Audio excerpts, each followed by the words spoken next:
இதுதான் ஆட்சிக்கு வந்த உடனேயே இந்த மாவட்டத்தை சார்ந்த அமைச்சர் வாங்கிய மனு கோதூர் குப்பை காட்டில் கடந்து எடுத்தாந்துருக்கிறோம்.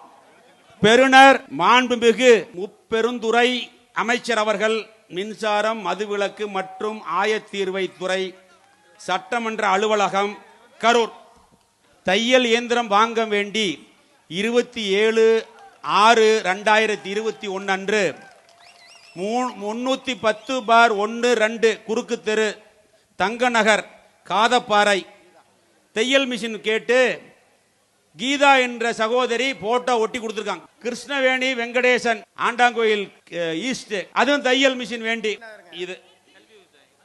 இதெல்லாம் இப்ப மனு வாங்குறாங்க.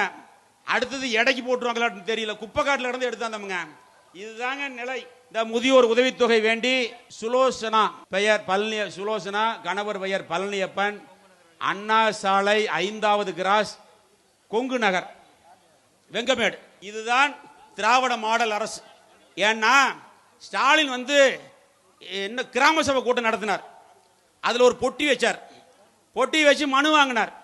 அந்த மனு வாங்கிட்டு அவர் என்ன சொன்னார்னா, நாங்க பூட்டு போட்டு சீல் வச்சு எடுத்துட்டு போவேன், கொண்டு போய் 100 நாள்ல அதுக்கு தீர்வு காணும்னார்.